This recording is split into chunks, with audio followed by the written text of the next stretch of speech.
يا أيها الناس اعبدوا ربكم الذي خلقكم والذين من قبلكم لعلكم تتقون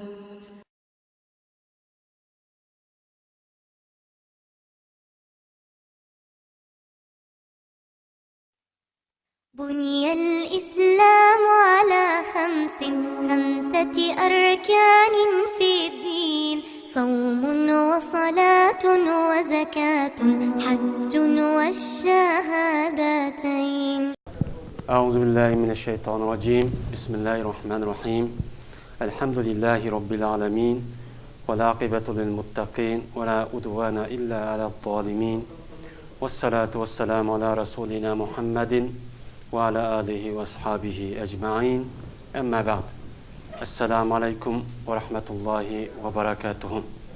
Hürmetlik televizyon köygüçi Müslüman biraderler, bu kadınki programımıza yine hoş geldiniz. Bizimki hazırki programımız, yani asas mevzu namazdaki şartları. Yani namazdaki şartları diyen, yani namazdaki sırtdaki namaz okuşniki aldıda namaz okumakçı olan adam hazırlaydıgan şartlar, yani farzlar. Yani namazdaki sırtdaki farzın üstüde toxtalımız. Hemenimizge ma'lum farz.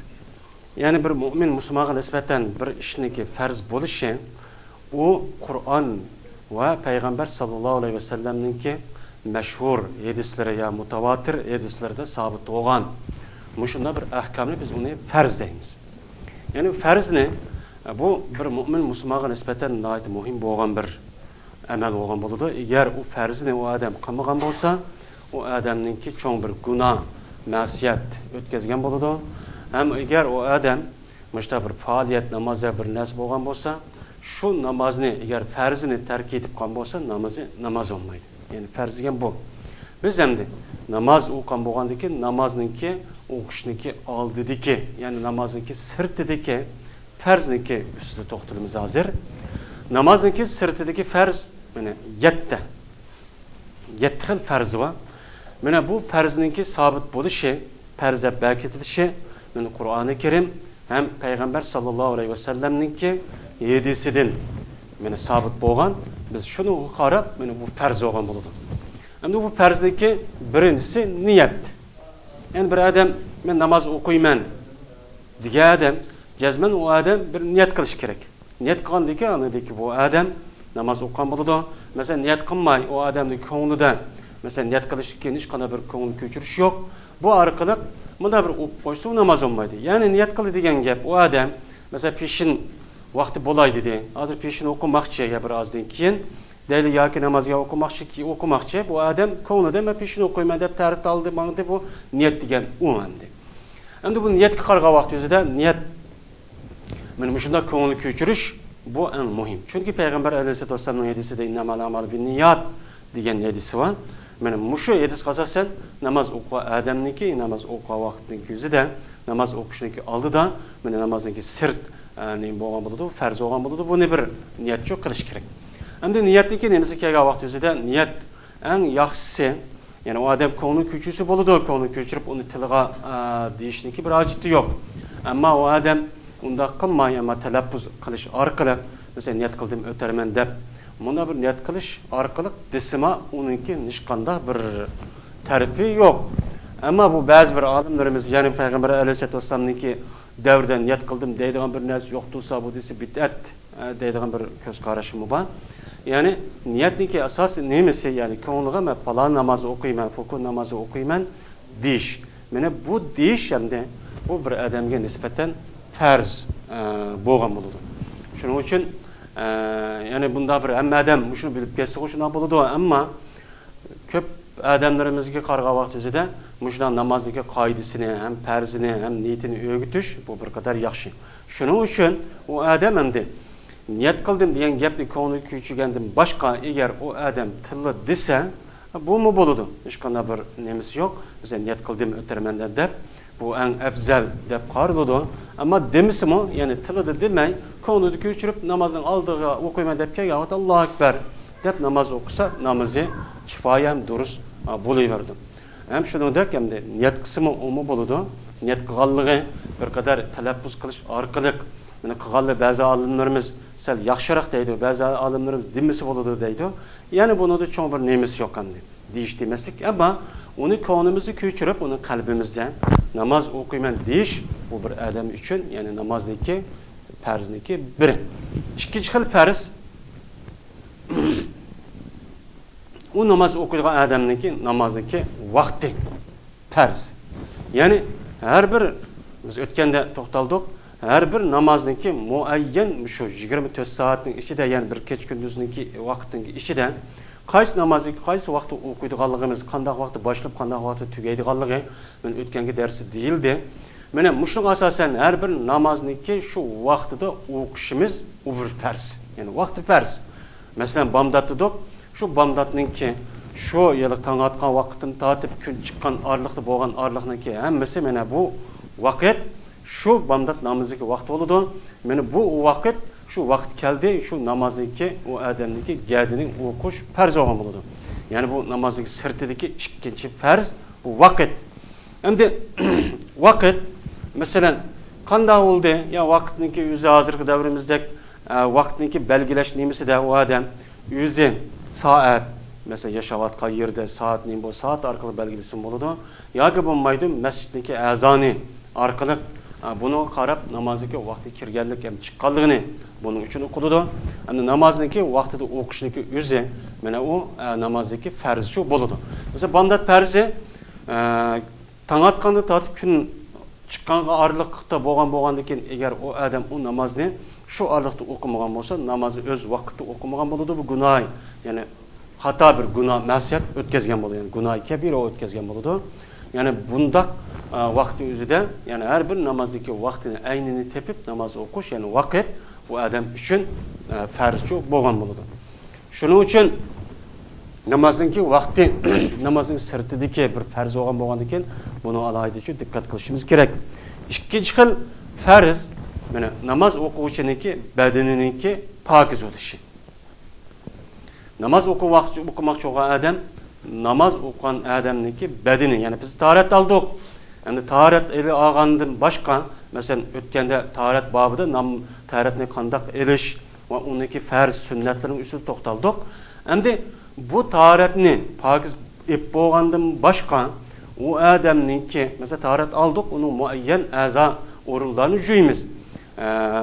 Qur'oni Karim, hadis Rasulullohda deyilgandek, ama undan başka bedellerimizdeki o joylarini men mushundaq hissi paskana narsaniki o'zidan men uni pokizlash, men u namozniki sirtqi farzi, ya'ni 3-chi farzi bo'lgan bo'ldi. Agar bir odamniki badani yoki dumbisi yoki bir yeri ya bir narsa tegib qoladi ekan, men u odamniki namoz bo'lmaydi. Shuning uchun bu odamga, ya'ni namozning sirtidagi 3-chi farz namoz o'qiydigan odamniki badanniki mushundaqchi pokizchi bo'lishi kerak.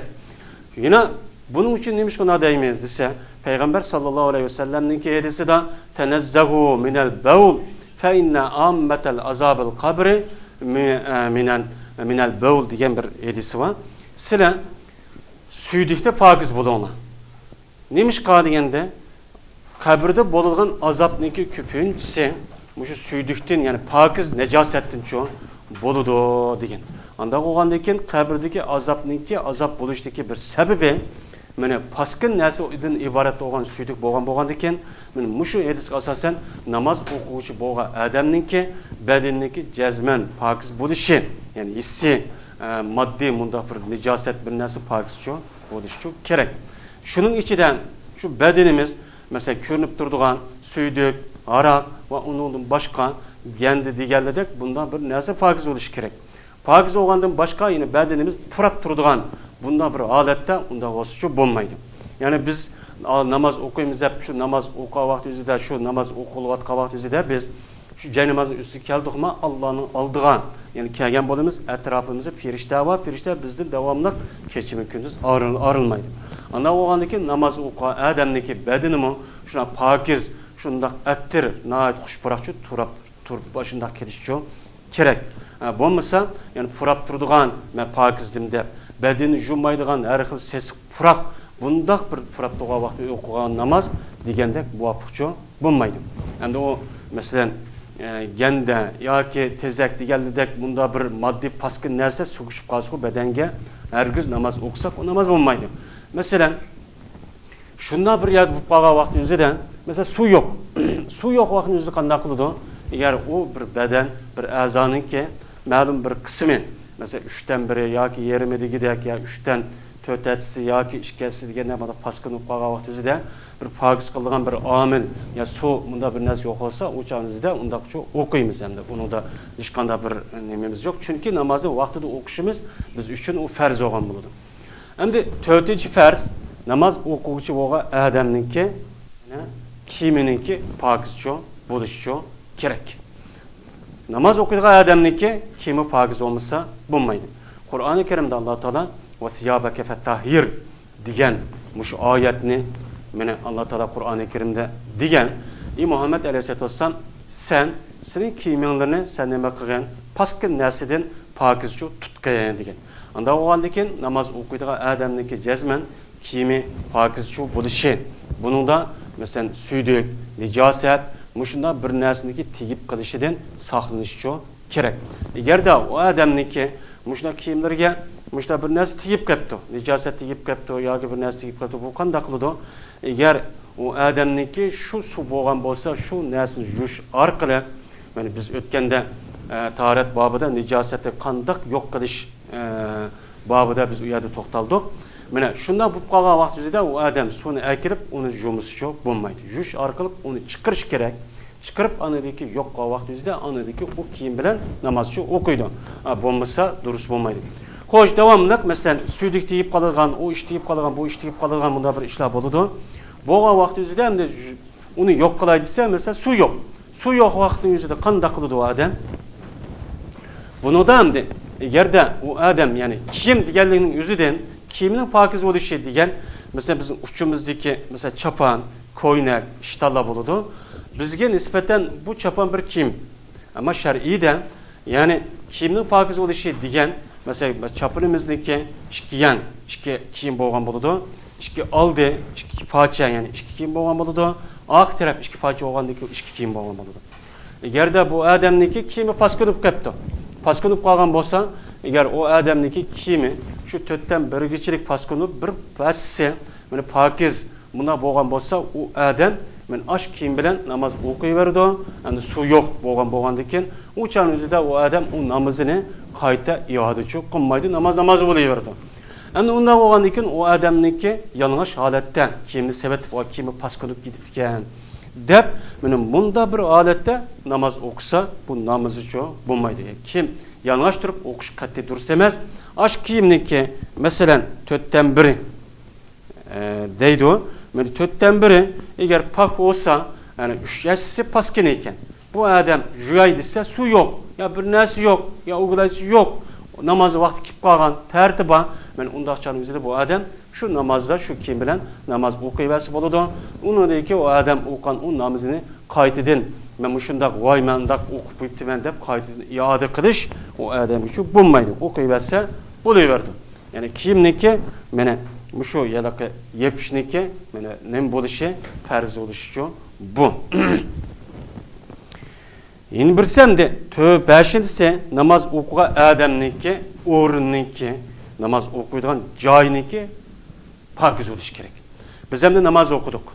Namoz o'qigan bo'lgandan keyin shu namoz o'qiydigan shu joyimizniki hissi paskina, tezak, suydik va kaza narsadan odamniki tabiati ko'tarmaydigan ana paskin bir najosatdan pokizcha bo'lishi kerak. Anidan keyin bu namozimiz maqbulcha bo'ladi, bo'lmasa shu durustcha emas. Endi 6-si o'ratni yepish.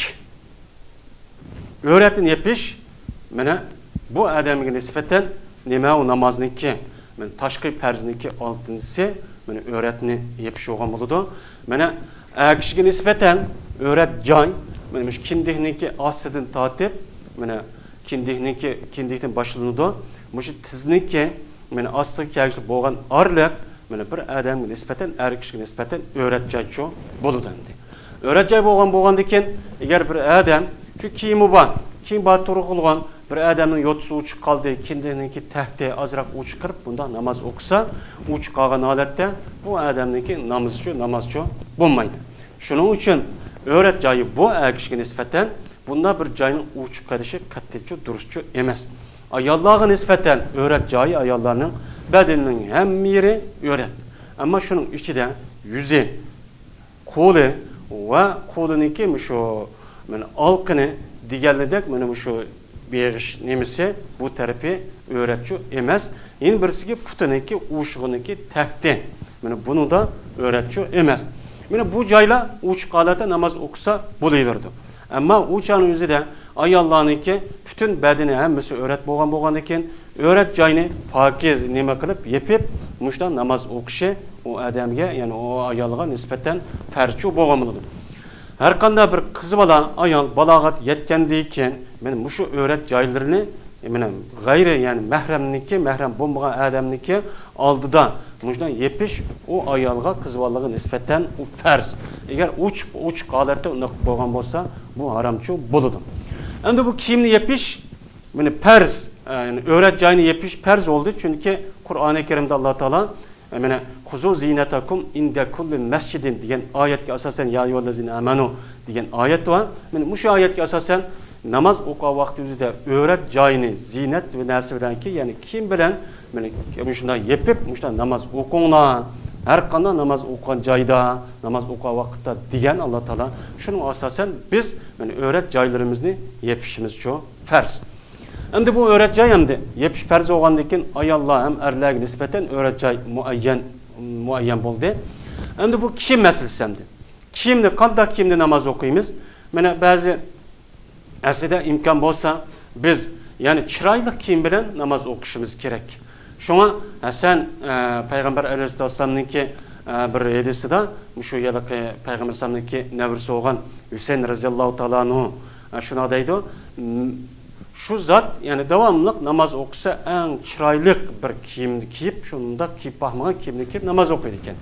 Namoz o'qigan vaqtda shu atrofidagi kishilar siz nimish bunday namoz o'qiylar degan vaqtida men Alloh taolaniki oldiga men turaman. Alloh taolo jamol, ya'ni go'zal. Alloh taolo o'zi go'zal bo'lgani go'zallikni yaxshi ko'radi. Ana o'g'aniga men namoz o'qigan bo'lgandan keyin shu eng yaxshi güzel bir kiyimni kiyib bunda namoz o'qiyman degan. Ham uning ustiga Qur'oni Karimda ya'ni xuzu zinatakum inda kulli masjidin degan bo'lgandan keyin namoz o'qish vaqti o'zida sizlar har qanday chiroyli kiyimni tutib, ya'ni chiroyli kiyimni kiyib namoz o'qinglar degan. Ya'ni buning asosan bir odam namoz o'qish vaqti o'zida paskina uyda yetib qopadigan kechilik kiyim bilan namoz o'qish degandek muvofiqchi emas. Ya'ni ba'zi olimlar namozni o'zini o'qish vaqti o'zida kiyimini jiroq, ya'ni musofir, ya'ni mehmondorchilik bo'lgan vaqtda kiyadigan kiyim bilan nihoyat chiroyli, pokiz, shundoq ubdan, pokiz burab turadigan, shunday go'zal, ashunday kiyimni kiyib o'qisin deydi. Shuning uchun şu olimlarimiz yani uyning ichida ishlaydigan vaqt o'zida bunda bir holatda kiyib o'qish u odamga nisbatan muvofiqchi emas. To'g'ri ishni cho'q qilmagan bo'ladi deydi. Shuning uchun biz namozimizni o'qish vaqti o'zida qanday qilishimiz kerak? Chiroyli, ratlik, pokiz, ashunday kiyimni kiyib namozni o'qishimiz kerak. Kechilik kiyim bilan bunda o'qisak-chi, ishlaydigan vaqtda faskin kiyim bo'ladi. Ya boshqa bir mehmon bo'lmaydigan kiyimlarimiz var.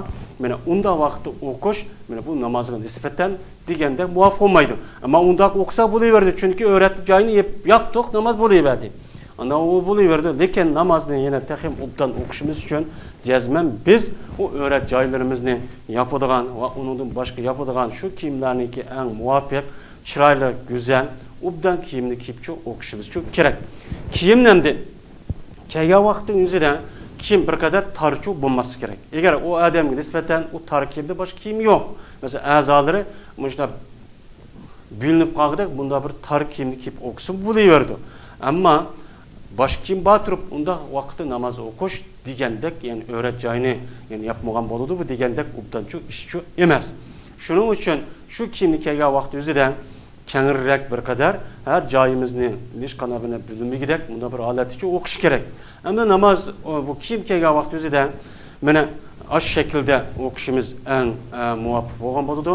Bunga asosan şu kiyimni mesela işki kiyimiz mi nima qil mayli mesela o adam mesela ishton bilan o'qisimi o'rgatgani bo'laverdi ko'ylak bilan o'qisam bo'ladi eng bizga nisbatan shunday chiroyli obdan kiyim bilan o'qish bo'lgandan keyin biz bo'lsa ko'ylak bilan ishton bilan bir kiyim ikki kiyim bilan o'qiyversakchi bo'ladi buni bir diqqat qilishimiz kerak shuning uchun bu kiyim masalasi mushtaq bo'ldi agar hamda kiyim bo'lsa mushtaq o'qiymiz hamda u odam namoz vaqti kelib qolibdi tartibi kiyimi yo'q ya kiyimi bir yoqib ketib ish qilaman deb kiyim bir yoqib qishib ketib yo'q bundaqchani o'zida bu qanday qiladi bu odam agar kiyim yo'q bo'lgan bo'lsa namoz o'qish kelsa o'rtirib o'qisin bo'ladi deydi eng yaxshisi u odamga nisbatan o'ltiribchi o'qishchi kerak deb olimlarimiz unda deydi undaqchani o'zida kiyim kiyadisi yo'q hech qanday bir kiyimimiz qilib yalang'och qilib qoldi u odam bu chani o'zida u odam shu kiyimini jazman yani o'rtirib o'qisin bo'ladi ammo u odam o'ltirib o'qigani bir qadar yaxshi chunki unda o'qigan vaqt o'zida o'rati g'aliza deb ataladi o'rat g'aliza degan oldi orqadagi ikki a'zo o'rati g'aliza bo'lgan bo'ladi u chog'da u ko'rinmaydi shuning uchun eng yaxshisi o'ltirib ya'ni kiyim yo'qib qolgan vaqt o'zida o'qishimiz kerak chunki u yerdan hech qanday bir o'rat joylarimiz oshkor bo'lmaydi buning uchun diqqat qilishimiz kerak endi 7-chi farz qibla oldini qilish namozniki sirtidagi 7-chi farz ya'ni u odamga nisbatan qiblaga qarab ya'ni niyatchi qiblaga qarab namoz o'qish kerak ya'ni 6 farzni top ya'ni 7-si qibla oldini qilish kerak ya'ni har qanday bir odam namoz o'qigan bo'lgandan keyin ash Kabe'ga dunyoning narida bo'lsin shu Kabe tarafga qarab namoz o'qish namozniki farz bo'lgan bo'ladi agar u odam imkon bor turgan qibla tarafga qarab ashunda bor turgan qibla tarafga qaramay bosh taraf namoz o'qisa namoz uchun maqbulchi emas mana bo'lgandan keyin bu qiblani qanday topamiz qiblani u odam haramga berib Baytullohga haj berib qoldi yo umrga berib boshqa ishlar berib qoldi Kabe'ning oldiga ko'rib turgan vaqt o'zida Kabe'ning o'zini aynini tepish kerak aynini tepib ashuni qarab namozchi o'qish kerak ammo Kabe'ni ko'rmaydi u odam masalan jiroh yerdagi odam bu chanizda qanday qiladi u odam shu qibla tarafni tepish kerak qibla tarafni tepib shu tarafga qarasa bo'ladi shu payg'ambar alayhissalomning bir hadisida Abu Hurayra roziyallohu anhuning rivoyatda mana sizniki qiblanglar mushu sharq bilan mushu g'arb o'ttirisi bo'ladi degan ya'ni madinalik kishilarga nisbatan ularniki qiblasi mana ash sharq bilan mag'rib ya'ni janub taraf bo'lgan bo'ladi bu ikki taraf ya'ni u odam ayni shu taraf qaramasimi ularga nisbatan ash janub taraf qarab namoz o'qiyversak bo'ladi bizniki vatanga nisbatan bizning qiblamiz mana bu qaysi taraf g'arb taraf ya'ni bizniki namoz o'qiydigan qiblamiz tarafi mushu nima bilan shimol bilan janubniki o'ttirisi shu tarafga qarasak bo'ladi buni ashning aynini tepish biz uchun mukallafchi emas illoki tub-tuz ash topsang bo'ladi deganlikchi emas agar imkoniyati bo'lsa shuni topsak yaxshi ammo imkon bo'lmasa shu tarafga qarab bizning qalbimiz mushu deb bakatgan bo'lsa shu tarafga qarab aynan namoz o'qisak bo'laverdi la yukallifullohu nafsan illa wusaha degan oyatga asosan hammani aynan tepishni mumkin emas agar hozirgi davrimizda agar tepib qolsak bu yaxshi bu bo'ladi endi xo'sh mesela bir safar qilib qoldik u yoqqa berib bu yoqqa berib qoldik namoz vaqti kelib qoldi bu chani o'zida qiblani o'qamadi bu odam bu chani o'zi qanday qiladi agar u odamga nisbatan shu yerda qiblani biladigan odam bo'lgan bo'lsa u odam shu kishilardan qiblaniki qaysi ekanligini so'rab namozchi o'qiydi agar u odam u yoqqa berib kallasi mujda aylanib qoldi qayerda ekanligini uqmadi hech qanday bir odamni so'ramaylar berib namoz o'qisa namozchi bo'lmaydi chunki farzni tark etgan bo'ldi namoz emas ammo u odam so'rgandan keyin u yerda bilgan odamlar bor yerlik alammoya debpadi shu qarab namoz o'qisichi bo'ladi ammo u yerda so'rayman desa so'raydigan bir odam yo'q masalan jangar va kazo yerda u odam beribla hech qanday bir o'ylanmasdan mushahada o'xshaydi deb namoz o'qisa namoz bo'lmaydi u yerda u odam jazman bir o'ylanib baqish taharri deydi ya'ni uni rasmiy izlanib baqish kerak qibla o tarafmidi ma tarafim qandoqdi deb atrofga qarab baqib andan keyin namoz o'qisa mana shu o'qigan tarafi u odamga nisbatan qiblachi buludu. Eğer o adam şu namazı okup olgandan keyin qarab baksa başka bir bildiği adamga kelip, "Voy bu matarapti" dep qalsımı, sen hata okupsan desimi, namazın şu namaz boluverdi. O namazın qayta iade qilib, qayta o'qishniki hojati yo'q. Qayta mesela o adam namaz olmasa o adam hiç kadar bir tahrik qilmabdi, o'ylanmabdi. Ya so'ramabdi, so'ramayli beripla o adam namaz o'qigan bo'lsa, agar xato chiqib qolgan bo'lsa, boshqadan o'qiydi. Agar o adam ashna qilib qolgan bo'lsa, tahrik qilmay o'qiyvergan bo'lsa, o adamniki namozchi bo'lmaydi. Agar ashna so'rash adam bo'lmagan bo'lsa, tahrik qilish kerak deydi. Tahrik degan, ya'ni oyati degandek, uni so'rab, uni rasmiy ko'nglidan, uni izzat qilish kerak. Andan keyin uniki xato chiqib qolsa, namozchi o'qigan hisobchi bo'laveradi. Endi bu qiblaga oldini qildi, bu ish hamda bo'ldi. Agar qibla oldini qilib qolsak, chataq chiqadi. Qo'rqu, masalan, qiblaga biz oldiga qarab biz namoz o'qidik. O'qisak, u chaqda atrofimda dushman bor, yo bir narsa bor, yo yirtqich hayvon bor. Bu chaqda qanday qilamiz desa, u chaqda shu yirtqich hayvon, ashunda bir dushman, ashunda bo'lib qolgan bo'lsa, men shu tarafga qarab namozni o'qiyveramiz. Qiblamiz u chaqda bo'ladi, u taraf bo'ladi, namozchi bo'laveradi. Uni qayta iyoda qilmaymiz.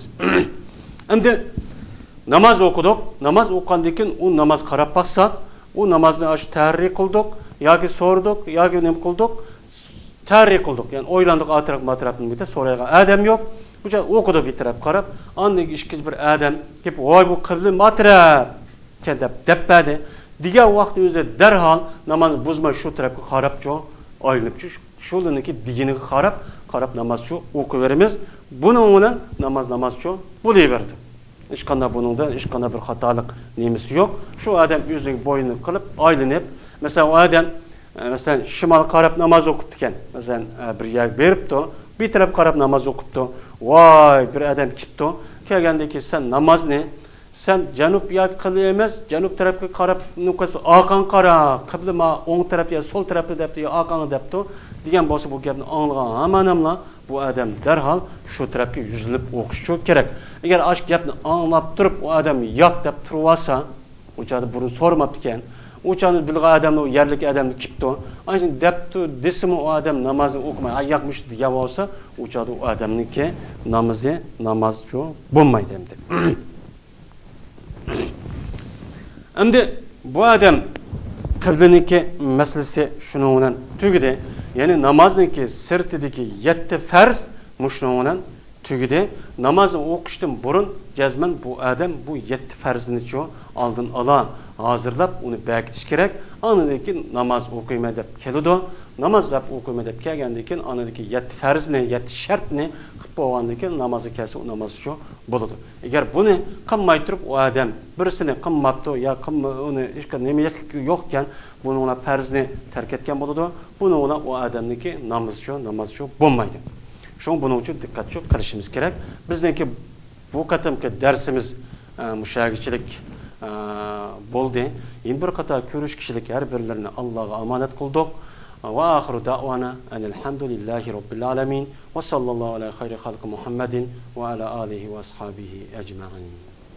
بني الإسلام على خمسة أركان في الدين صوم وصلاة وزكاة حج والشهادتين شهادة أن لا إله إلا الله وأن محمد رسول الله إقامة الصلاة إيتاء الزكاة وصوم رمضان وحج البيت من استطاع إليه سبيلا شهادة أن لا إله إلا الله وأن محمد رسول الله